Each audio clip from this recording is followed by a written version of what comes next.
The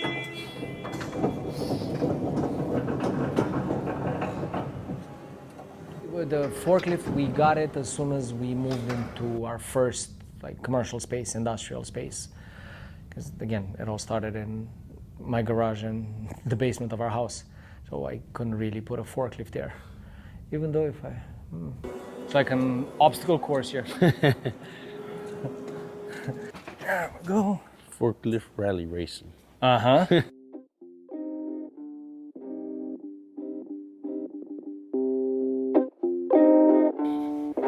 That's it.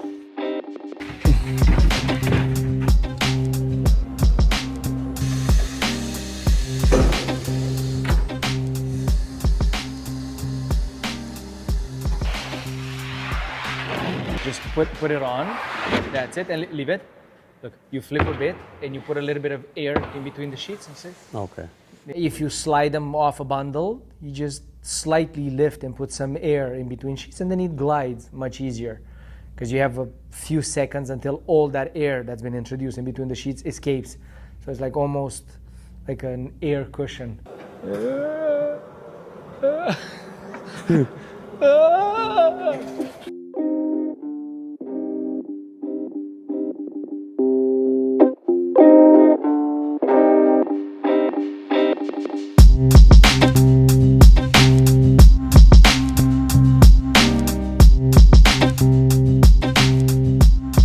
The last one, which is going to be the first one actually.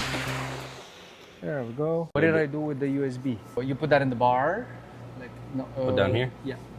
Oh, okay, okay. Minimize? Yeah. Okay. USB. So right click, copy. That's how we will do jobs from now on. Okay. Everything that I'm showing Marco, I have showed Rick many, many years ago. Right, Rick? Like what, 11? Yes. Oops. Oh. Never mind. That's Okay. it. Click And next to then- it. I barely had experience with any of the equipment, but it was on me. There had to be somebody that shows somebody, right? So Rick was the one that had to be taught. I was the one that had to teach. Now you open control nest. Clear So everything, clear, 'cause we right? don't need Yeah. this. Go to D, because that's where you're going to find them from now on. D. But yeah, everything that I'm telling Marco now, I told Rick at one point. Like, I'm very happy. He's the first team member in the shop. Like, he's very fast. He has a really good work ethic. He pays attention to details. Okay, you're gonna break it and roll it, but first, no, finish this first. I could help you, but I don't want to.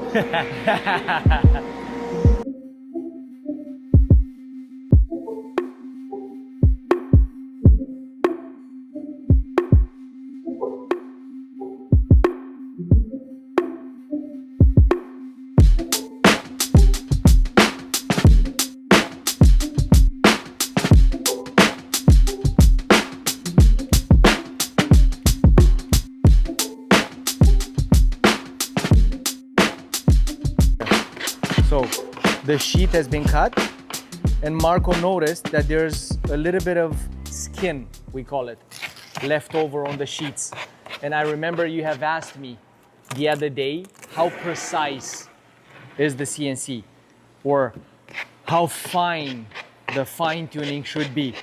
The thickness of this piece, right? So it's 0.005 of an inch.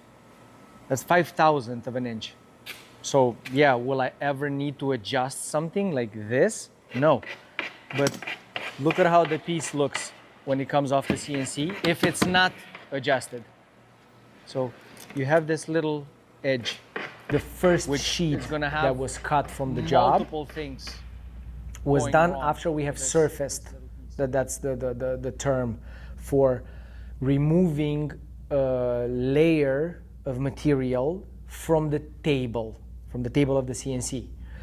Because every time you're cutting a sheet, there's the outline tool, let's say, scratches a bit the table.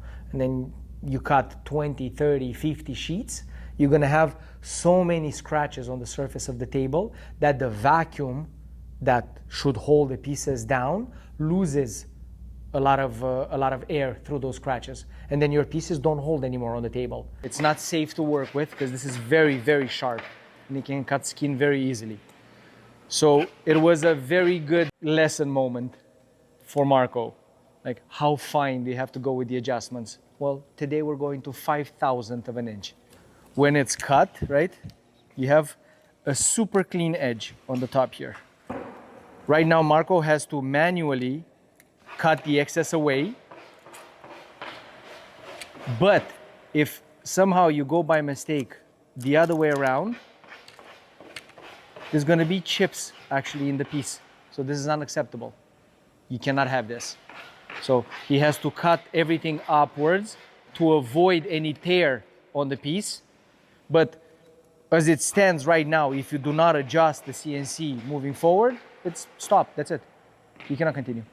You're not going to cut a job that has 50 or 60 sheets and have to do this manually to all of them. But the CNC has adjustments. Luckily for me, Marco knows how to do it. So we're good. So from time to time, depending on how you're using it and how aggressive are you with the outline tool, you have to surface the table. There's a large router bit that goes and, like I said, shaves a little bit of material off the table. Once you have done that, you have to run some tests and make sure that the tools, the router bits that are supposed to touch the table, actually touch it without damaging it.